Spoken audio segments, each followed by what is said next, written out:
వేద బ్రహ్మశ్రీ గంగాధర శాస్త్రి గారు ఆయన గీత గాన ప్రవచనం విని మనమంతా ఎంతో జ్ఞానం సంపాదించుకున్నామని అనుకుంటున్నాను. మీలో ఎంతమందికి ఆ ప్రేరణ, ఆ చైతన్యం కలిగిందో ఆ దేవుడికి వదిలేస్తాను. మీరు కూడా మన హిందువులు, మన సనాతన ధర్మాన్ని ఎప్పుడు ఎల్లవేళలా కాపాడాలని కోరుతున్నాను.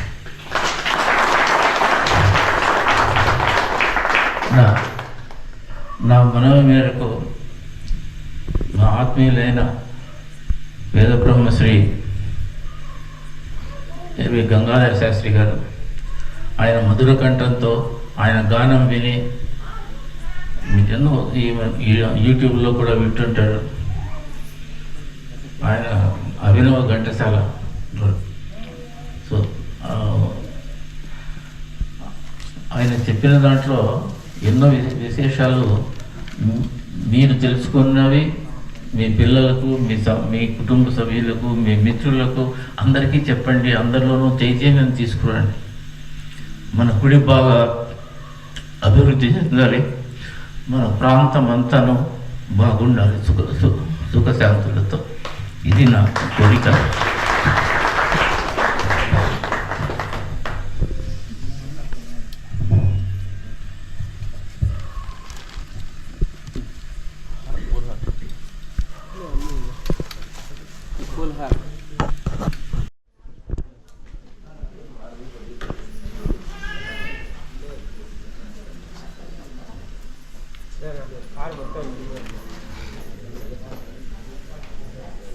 చెప్పండి.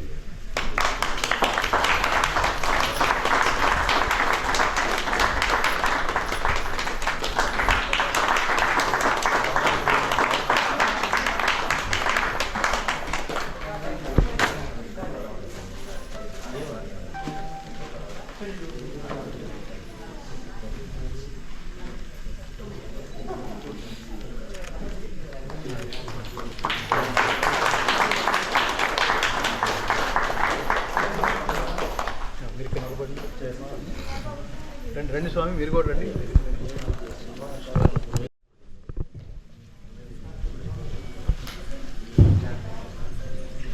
శ్రీ మహాగణాధిపతయే నమః. శ్రీ వాగ్దేవ్యే నమః. ప్రధానంగా శ్రీమాన్ కోడూరి రామ్మూర్తి శర్మ గారు మన బెల్లూరు గ్రామ వాస్తవ్యులు. ఇంత కుగ్రామం అంటే కనీసం ఒక మారుమూల గ్రామంలో ఇక్కడి నుండి దేశ విదేశాలకు ఎలా ఎదిగారు అనేటువంటిది మనకు భగవద్గీత అనేటువంటి దాన్ని ఆచరిస్తే ఎలా ఉంటుంది అనేటువంటి దాన్ని వాళ్ళ పెద్దలు, తల్లిదండ్రులు ఆ యొక్క సంస్కారాన్ని వాళ్ళకి నేర్పారు. ప్రధానంగా ఆ సంస్కారం గురించినే మనకు ఈనాడు ఇక్కడ శ్రీమాన్ వేద బ్రహ్మశ్రీ ఎల్వి గంగాధర శాస్త్రి గారు మనకు ఇక్కడికి విచ్చేసి మన రామ్మూర్తి శర్మ గారి యొక్క కోరిక మేరకు మన గ్రామంలో ఉన్నటువంటి వాళ్ళకందరికీ కూడా ఈ యొక్క గీత వైభవాన్ని తెలియజేయాలి అని వారు కోరడం, అదేవిధంగానే వారు విచ్చేసి ఎంతో వైభవంగా, ఎంతో ఆనందంగా, ఎంతో కర్ణపేయంగా, అంటే మనం వినడానికి ఎంత ఆనందంగా ఉండాలో, ఎంత శృతిబద్ధంగా ఉండాలో అంతే మధురంగా మనకు వారు వచనపూర్వకంగా, పాట రూపంగా, పద్య రూపంగా మనకు తెలియచేసి మనల్ని కూడాను తరించేలాగా మనకు దిశానిర్దేశం చేస్తూ మార్గదర్శకులై మన ఈ యొక్క కార్యక్రమాన్ని జయప్రదం చేసినందుకు వారికి మన గ్రామం తరపున ప్రతి ఒక్కరి తరపున కూడాను అనేక ధన్యవాదాలు తెలియజేస్తుంది. వాస్తవానికి మనం ఈనాడు ఇక్కడ శంకర భగవత్పాదుల యొక్క ప్రతిష్టాపన కార్యక్రమాన్ని తలెచ్చి, ఇది ఆయన అన్ని విషయాలు చెప్పేశారు. అయితే సింహావలోకనం అంటాం, అంటే ఒక అడుగు ముందుకు వేసి మళ్ళీ వెనకాల ఏముంది, ఏం జరిగింది అని చెప్పి చూసేటువంటిది ఒక పద్ధతి, సింహావలోకనం అంటాం. ఆ విషయాన్ని మరలా కూడా మనం ఒకసారి చర్చ చేసుకోవాలి. ప్రభుత్వాలు నిర్వహించాల్సినటువంటి ఒక కర్తవ్యాన్ని ఒక వ్యక్తి ఏదో ఈ గ్రామం వదిలి వెళ్ళిపోయిన తర్వాత ఈ గ్రామంతో మనకేం సంబంధం ఉందిలే అని చెప్పని అనుకోకుండా, ఈ గ్రామంతో ఉన్నటువంటి అవినాభావ సంబంధము, తర్వాత ఆప్యాయతలు, ఈ గ్రామ పరిస్థితులను మరియు ఈ పరిసరాల్లో ఉన్నటువంటి ఒక విశేషమైనటువంటి ఒక దేవాలయ దుస్థితిని ఆయన చూడడం, చూసిన తర్వాత ఆయన కలిగినటువంటి ఒక భావం, ఏదైతే ఉద్వేగం అంటాం, భావోద్వేగం అంటాం, అంటే ఆయన ఎంత మనసు ఖేదం పడింటేనో ఇంతటి మహత్తరమైనటువంటి బృహత్తరమైనటువంటి కార్యక్రమాన్ని స్వీకరించాలంటే సామాన్యుల చేత అయ్యేటువంటిది కాదు. కనీసం ఆయన ఇక్కడ ఈనాడు ఉన్నటువంటి పరిస్థితుల్లో దేవాలయం నిర్వహించాలంటే 1 లక్ష రూపాయలు ఎటు తిరిగి చాలదు. ఇంతటి కార్యక్రమాన్ని, ఇంతటి భారాన్ని కూడాను ఆయన ఎటువంటి పరిస్థితుల్లో కూడాను ఇది భారంగా భావించకుండా బాధ్యతగా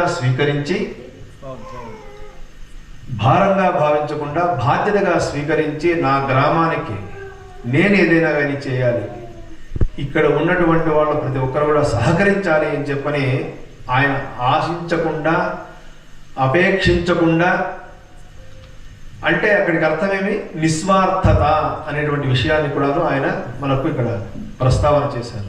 అంటే ఆ నిస్వార్థత అనేటువంటి ఒక లక్షణంతో ఆయన కర్తవ్యంగా దాన్ని స్వీకరించి నిర్వహిస్తూ ఉన్నారు. వారికి, వారి కుటుంబానికి శ్రీ స్తంభ లక్ష్మీ నరసింహస్వామి వారి యొక్క పరిపూర్ణమైనటువంటి అనుగ్రహ, కరుణ, కృప, కటాక్ష వీక్షణములు పరిపూర్ణంగా కూడా వారిపైన ప్రసరణ జరిగి దృఢమైనటువంటి దేహం అనగా వజ్ర దృఢకాయత సిద్ధి ద్వారా అని చెప్పి మనకు వేద ప్రమాణమైనటువంటి వచనం, వజ్రముతో సమానమైనటువంటి ఒక దృఢకాయం, వేదము ప్రమాణముగా చెప్పినటువంటి 100 సంవత్సరములు 100 వసంతములు వారు చూచి, వారు, వారి కుటుంబము పరంపరగా ఇదే విధమైనటువంటి వైదిక కార్యక్రమాలను, సనాతన ధర్మాన్ని సంరక్షించేటువంటి ఒక కర్తవ్య నిర్వహణలో వారికి ఎటువంటి ఆటంకాలు లేకుండా నిర్విఘ్నంగా, దిగ్విజయంగా వారు సంకల్పించినటువంటి ఒక సత్కార్యములన్నీ కూడాను జయప్రదం కావాలని చెప్పని ఆ స్తంభ లక్ష్మీ నరసింహస్వామిని మరియు మనకు జగద్గురువులైనటువంటి ఆది శంకరాచార్యుల వారి యొక్క అనుగ్రహం పరిపూర్ణంగా వారికి, వారి కుటుంబానికి ఎల్లవేళలా ఉండాలని చెప్పని కోరుకుంటూ ఆశీర్వాదాలు తెలియజేస్తున్నాను. భగవద్గీతను ఎంతో సుమధురంగా అందరూ ఎన్నో రకాలుగా భగవద్గీతను చెప్తూ ఉంటారు. గీతా సారము అనేటువంటి దాన్ని మనకు అంటే పసిపిల్లలకు కూడాను అర్థమయ్యేలాగా, ఇప్పుడు ఇక్కడ ఆడుతున్నారు పిల్లలు, ఆ పిల్లలు కూడాను అర్థం చేసుకునేటువంటి సులభతరమైనటువంటి ఒక పద్ధతిలో, అలాగే మామూలుగా మనం అనుకుంటుంటాం పామరులు అంటుంటాం. ఈనాటి కాల పరిస్థితుల్లో పామరులు ఎవరో తెలియదు, పసిపిల్లలు ఎవరో తెలియదు. ఈనాడు అందరూ కూడా జ్ఞానవంతులే అనేటువంటి భావనలో మనం ఉండాలి. కారణం ఏమంటే మన సనాతన ధర్మం, ఈ విషయాన్ని ఆయన ప్రస్తావన చేశారు. మతము కాదు మనది, ధర్మం. మతము అంటే మతి ద్వారా పుట్టినటువంటిది, అనగా మన ఆలోచన ద్వారా పుట్టినటువంటిది కాబట్టి మతం. మనది మతం కాదు, ధర్మం. ధర్మంలో కూడా సనాతనం, ఇది ఏనాడు పుట్టినది అనేటువంటి దానికి కాల ప్రమాణం అనేటువంటిది తేదీలు వేసి చెప్పేటువంటిది కాదు అనేటువంటి విషయాన్ని మనకు ఎంతో అద్భుతంగా తెలియజేసి, మనలోనే కృష్ణుడు, మనలోనే అర్జునుడు ఉన్నాడు, మనకు మనమే చెప్పుకునేటువంటిదే ఈ భగవద్గీత అనేటువంటి ఒక విషయాన్ని ఎంతో అద్భుతంగా. అందుకనే ఆయన ఎన్నో విషయాలు చెప్పారు. తత్వమసి అనేటువంటి ఒక వాక్యాన్ని తీసుకొని నిజంగా కూడా నేను ఊహించలేదు. మీరు చాలా అద్భుతంగా చెప్పారు. ఆ తత్వమసి అనేటువంటి వాక్యం మనకు ఆమ్నాయ పీఠాల్లో మనకు శంకరాచార్యులు ఇచ్చినటువంటిది ఒక అద్భుతమైనటువంటి సూత్రం. ఈనాడు ఇక్కడ సందర్భోచితంగా ఆయన ఆ విషయాన్ని కూడా మనకు తెలపడం, మనకు వైదికంగా తర్వాత ధర్మశాస్త్రపరంగా చూస్తే ఈ తత్వమసి అనేటువంటి దానికి ఒక అద్భుతమైనటువంటి సూత్రం ఉన్నది. దేహో దేవాలయ ప్రోక్తో జీవో దేవ సనాతన త్యజేత్ అజ్ఞాన నిర్మాల్యం సోహం భావేన పూజయేత్. దేవుడు ఉన్నాడు, దేహమే దేవాలయము అనేటువంటి ఒక వాక్యాలని మనకు ఎంతో వైభవంగా వర్ణించినటువంటి ఒకది మన ఈ సనాతన ధర్మం. కనుక మన దేహాన్ని ఎలా అయితే సంరక్షించుకోవాలో మన దేవాలయాన్ని కూడా అలాగే సంరక్షించుకునేటువంటి ఒక బాధ్యతను ప్రతి ఒక్కరూ కూడా మన గ్రామ ప్రజలందరూ కూడా స్వీకరించి ఈ దేవాలయాన్ని ఎంతో వైభవంగా ఇటువంటి కార్యక్రమాలను నిర్వహించేటువంటి యొక్క సహాయ సహకారాలను కూడా మనం గ్రామ ప్రజలు అందించాలి అని చెప్పని మరీ మరీ తెలియజేస్తూ, గ్రామానికి, రాష్ట్రానికి, దేశానికి క్షేమాన్ని అనుగ్రహించాలి అని చెప్పని కోరుకుంటూ ఈ యొక్క అవకాశం ఇచ్చినందుకు పెద్దలు మా మామగారు అయినటువంటి రామ్మూర్తి శర్మ గారికి మరియు ఇక్కడికి విశిష్ట అతిథిగా ఇచ్చేసినటువంటి శ్రీమాన్ ఎల్వి గంగాధర శాస్త్రి గారి కూడాను అనేకమైనటువంటి ధన్యవాదాలు తెలియజేస్తూ, విశేషంగా ఇటువంటి విద్యావంతులు అనగా ఎల్వి గంగాధర శాస్త్రి గారి లాంటి విద్యావంతులు భగవద్గీతను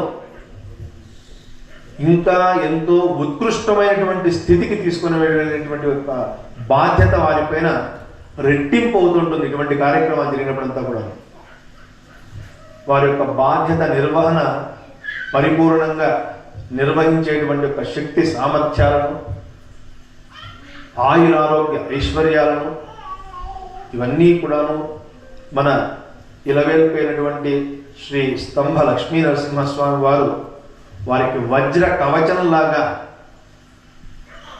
చేదోడు వాదోడుగా ఉంటూ ఆయన యొక్క పయనం ఏదైతే ఉన్నదో గీత ప్రచారం అనేటువంటిది ఏదైతే చేస్తున్నారో ఈ యొక్క గీత ప్రచార పయనం ఏదైతే ఉన్నదో నిర్విఘ్నంగా, దిగ్విజయంగా, నిరాటంకంగా కొనసాగాలి అని చెప్పని కోరుకుంటూ వారికి మంగళాశాసనాలు తెలియజేస్తున్నాం. శతంజీవ శరదో వర్ధమాన ఇత్యపి నిగమో భవతి శతమితి శతం దీర్ఘమాయు మరుతయేన వర్ధయంతి శతమేనమేవ శతాత్మానం భవతి శతమనంతం భవతి శతమైశ్వర్యం భవతి శతమితి శతం దీర్ఘమాయు శతమానం భవతి శతాయుః పురుషః శతేంద్రియ ఆయుష్యేవేంద్రియే ప్రతిష్ఠతి. పరిపూర్ణమైనటువంటి ఆయురారోగ్యేశ్వర్యాలను ఆ స్తంభ లక్ష్మీ నరసింహస్వామి వారు శ్రీమాన్ ఎల్వి గంగాధర శాస్త్రి గారికి మరియు శ్రీమాన్ కోడూరు రామ్మూర్తి శర్మ గారికి అలాగే మనకి ఇక్కడ ఇచ్చేసినటువంటి గ్రామ ప్రజలందరికీ కూడాను వసంగాలి చెప్పని కోరుకుంటూ స్వస్తి ప్రజాభ్యః పరిపాలయంతాం న్యాయేన మార్గేణ మహీం మహీషాః గోబ్రాహ్మణేభ్యః శుభమస్తు నిత్యం లోకాః సమస్తాః సుఖినో భవంతు. ఓం శాంతి శాంతి శాంతి. ధన్యవాదాలు. Thank you.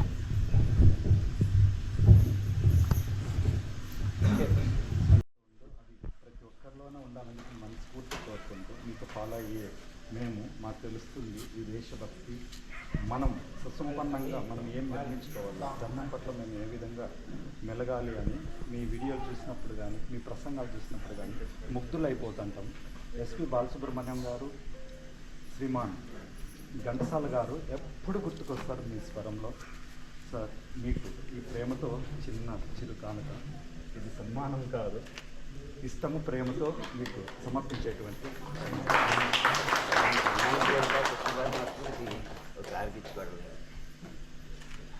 పెద్దది స్వరంతో మాటలు రాలేదు అందరి అభిప్రాయాలు చూసినప్పుడు చాలా అద్భుతంగా ఉంది.